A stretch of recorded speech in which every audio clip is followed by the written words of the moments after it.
Ya,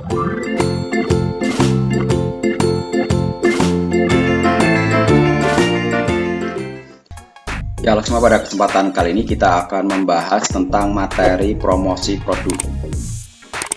Nah, di sini langsung saja kita akan membahas tentang menerapkan promosi produk. Nah, kita akan membahas terlebih dahulu di sini adalah pengertian dari promosi.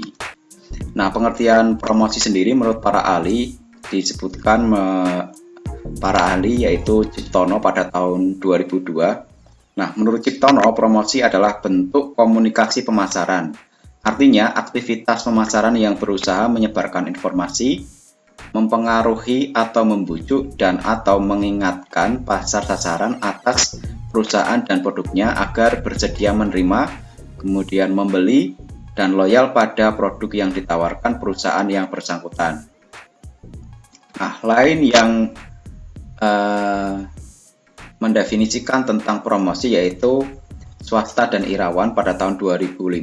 Di situ menurut Swasta dan Irawan mendefinisikan bahwa promosi adalah arus informasi atau persuasi satu arah untuk mengarahkan seseorang atau organisasi terhadap tindakan yang menciptakan pertukaran dalam pemasaran. Nah, berbeda definisi yang dipaparkan oleh Gito Sudarmo. Nah, menurut Gito Sudarmo pada tahun 2000 ini mendefinisikan bahwa promosi adalah kegiatan yang ditunjukkan untuk mempengaruhi konsumen agar mereka dapat menjadi kenal akan produk yang ditawarkan oleh perusahaan kepada mereka dan kemudian mereka menjadi senang lalu membeli produk tersebut.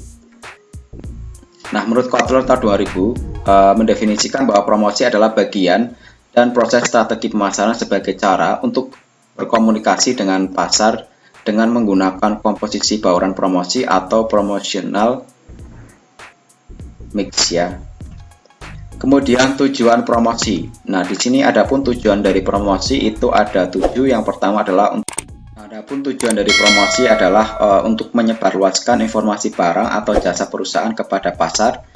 Yang kedua adalah untuk mendapatkan konsumen baru dan menjaga kesetiaan konsumen. Yang ketiga adalah untuk membeli dan menggunakan produk atau jasa perusahaan. Yang keempat adalah untuk meningkatkan penjualan sehingga pendapatan perusahaan akan meningkat. Dan yang kelima adalah untuk membedakan dan mengunggulkan produk perusahaan dibandingkan dengan produk pesaing. Nah, yang keenam adalah membentuk citra produk atau jasa dan juga nama perusahaan di mata konsumen. Yang ketujuh adalah untuk mengubah tingkah laku dan pendapat konsumen. Selanjutnya menurut Kismono tahun 2001, tujuan promosi yaitu yang pertama memberikan informasi pada konsumen potensial mengenai produk yang ditawarkan. Nah, di mana konsumen bisa membeli dan berapa harga yang ditetapkan. Yang kedua adalah untuk meningkatkan penjualan. Dan yang ketiga adalah agar tingkat penjualan perusahaan tidak mengalami penurunan atau menstabilkan penjualan. Yang keempat adalah untuk memposisikan produk dan yang kelima adalah untuk membentuk citra produk. Nah, selanjutnya di sini saya akan memaparkan tentang manfaat promosi. Nah, adapun manfaat dari promosi antara lain 1. Untuk mengetahui produk yang diinginkan dan dibutuhkan konsumen. Yang kedua adalah untuk mengetahui tingkat kebutuhan konsumen akan produk. Yang ketiga adalah untuk mengetahui cara pengenalan dan penyampaian produk hingga ke tangan konsumen. Yang keempat adalah untuk mengetahui harga yang sesuai dengan kondisi pasaran. Dan yang kelima adalah untuk mengetahui strategi promosi yang tepat kepada para konsumen. Dan yang keenam untuk mengetahui kondisi persaingan pasar dan cara mengatasi hal tersebut. Dan yang ketujuh adalah untuk menciptakan image produk ya atau citra produk. Nah, adapun di sini elemen dari promosi antara lain yang pertama adalah iklan atau advertising. Nah, periklanan atau advertising merupakan bentuk komunikasi non-individu dengan sejumlah biaya menggunakan media tertentu yang dilaksanakan oleh perusahaan. Nah, baik itu organisasi non-laba ataupun para individu. Nah, tujuan utama periklanan adalah meningkatkan permintaan atas produk yang ditawarkan. Nah, sedangkan manfaat periklanan sendiri itu manfaatnya memungkinkan penjualan untuk berkomunikasi dengan banyak orang sekaligus. Jadi dalam skala atau iklan massal ya. Selanjutnya adalah memungkinkan penjual untuk memberikan informasi tentang produk dan perusahaan.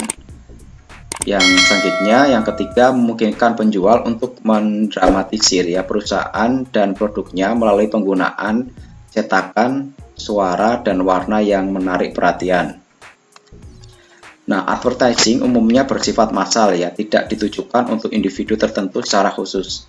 Contoh dari advertising saya rasa tidak asing lagi bagi kalian. Segala bentuk promosi menggunakan media visual, termasuk dalamnya adalah poster, kemudian iklan televisi, dan juga spanduk ya, menggunakan videotron dan sebagainya.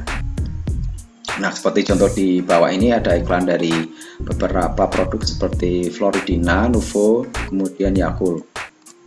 Nah, kemudian adalah promosi penjualan atau sales promotion.